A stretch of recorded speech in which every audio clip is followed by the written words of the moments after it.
Terima kasih sekali lagi untuk teman-teman media. Izinkan saya kembali ke keluarga saya. Pemeriksaan kedua dari Nadiem Makarim.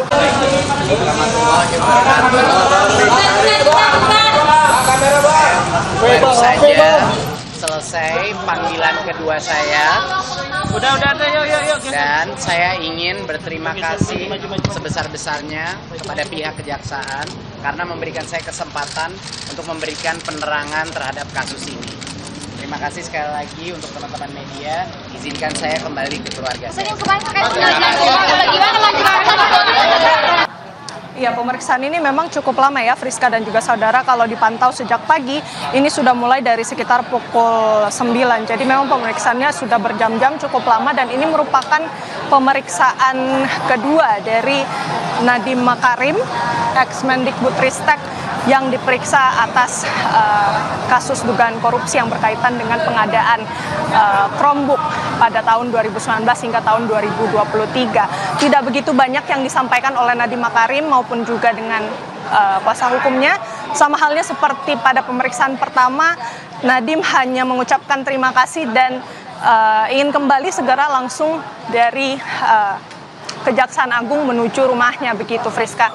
Jadi tidak begitu banyak yang bisa kita gali dari keterangan Nadiem Makarim. Namun memang kalau kita memerhatikan statement-statement yang sudah disampaikan oleh pihak Kejaksaan Agung, begitu, memang Nadiem ini menjadi salah satu orang atau salah satu saksi yang dimintai keterangannya karena ini memang berkaitan dengan jabatannya pada saat itu sebagai Mendikbudristek, sehingga ingin digali bagaimana kemudian fungsi pengawasan dari Nadiem Makarim selaku menteri pada saat itu, bagaimana kemudian sampai akhirnya kementerian yang dipimpinnya pada saat itu melakukan pengadaan begitu besar ya, dengan total nilai hingga 9,9 triliun rupiah. Dan pengadaan laptop Chromebook ini tentunya menjadi pertanyaan bagi Kejagung. Kenapa? Karena pengadaan ini dianggap janggal begitu.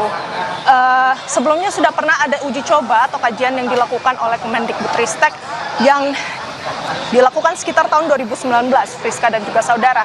Dan dari uji coba tersebut ada sekitar kajian pengadaan sekitar 1.000 Chromebook pada tahun 2018 dan 2019 yang menyebutkan bahwa sistem operasi tersebut itu tidak efektif. Sistem operasi Chrome ini tidak efektif karena jaringan internet di Indonesia tidak merata. Sehingga Kejagung ingin menggali begitu. Kenapa pada akhirnya Kemendikbudristek memutuskan untuk melakukan pengadaan pada laptop yang memiliki sistem operasi yang tidak bisa dioperasikan secara efektif. Padahal ini juga sudah pernah direspon oleh Nadiem bersama dengan kuasa hukumnya, pernah melakukan konferensi pers beberapa waktu lalu yang disebutkan bahwa pengadaan tersebut itu dipastikan hanya ditujukan kepada sekolah yang memiliki jaringan internet. Dan kajian yang dimaksud oleh Kejaksaan yang dilakukan pada sekitar tahun 2018-2019 itu merujuk pada kajian yang dilakukan oleh di era Menteri Muhadjir Effendi yang khusus dilakukan untuk daerah terdepan, terluar, dan tertinggal atau 3T. Jadi pada akhirnya Kejagung ini ingin melihat bagaimana kemudian fungsi pengawasan dari Menteri, maksud kami mantan Menteri Mendikbudristek Nadiem Makarim pada saat melakukan pengadaan tersebut. Friska.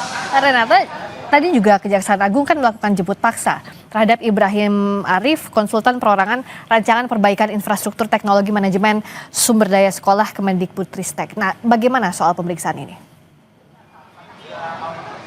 Ya, tentu kita tahu bahwa peran dari Ibrahim Arif ini, ia merupakan konsultan dari salah satu staf sus Nadiem Makarim yang bernama Juristan. Juristan ini masih di luar negeri, sehingga Ibrahim Arif ini kemudian dilakukan penjemputan paksa. Tadi kalau kita tanyakan kepada Indra Sihombing selaku kuasa hukum dari Ibrahim Arif bahwa bila dihitung dengan penjemputan paksa kali ini sudah bisa dikatakan ada 3 kali pemeriksaan yang dilakukan oleh Ibrahim Arif, dan terbuka kemungkinan juga bahwa dengan dihadirkannya Ibrahim Arif ini bisa saja dilakukan konfrontasi untuk menggali-gali lagi